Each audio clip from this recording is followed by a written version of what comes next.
To understand the concept of different types of CSS display, let's look at this example. So the basic HTML code, and inside this body I am creating a div with small text, and let's create another div. Now I am going to write some CSS under the style tag. So my div will have a background color of, and let's give it a margin of 6 pixels. So now you can see that we have divs and they are occupying the full space of the line, and they are on separate lines. Let's look at our first display, which is the inline. So what it did to the divs is, first, the div are not occupying the complete space of the line anymore. And the second thing is, div is now taking the space of the content. So if I wrote more content, the div will expand. So these are the qualities of display inline. If I give it a custom height and custom width, nothing will happen because the inline does not support height and width. It automatically gives the height and width according to the size of the content. Now let's come to the block.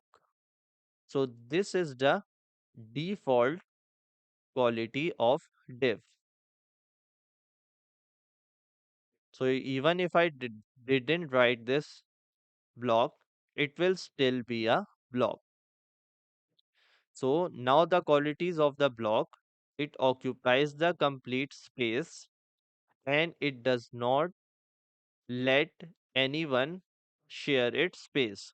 So it occupies the complete line. It does not care about its content. If I give it a height or width, it follows that. So it supports custom height and width. Now we have another amazing thing, which is inline block, which is the combination of both of these. So now we have both the divs, but it also supports the height and width. So the combined qualities of inline and block display. Now we have a bonus display which helps us a lot. Let's create a span, and inside the span we will keep both of our divs. Now let's make the span display flex. Now what will happen is, even if I remove this and the display of default display of div is block, you can see that it is still on the same line. So the flex display gives us advantages over its children. So both of the divs. Now what we can do with this flex, we need to first add more divs. Now you can see that no matter how many divs I put inside, it adjusts and keep them in one single line. So this is the first quality of the flex. Now you have control over this. You can make the direction column. So they act like a column, and raw is the default. Then you can flex wrap, and now it acts according to the space that it has. If it has too much space, all of the divs will come in one line. Otherwise, it will adjust itself accordingly. Now, we also have justify content center, which brings our div to center, and align items center, which takes the responsibility of vertically aligning our divs.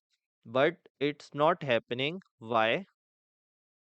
Let's turn the background color aquamarine. You can see that the span is too small, and because of that the vertical align is not working. We can do two things. First, make the body margin 0. Now the span can occupy the full space.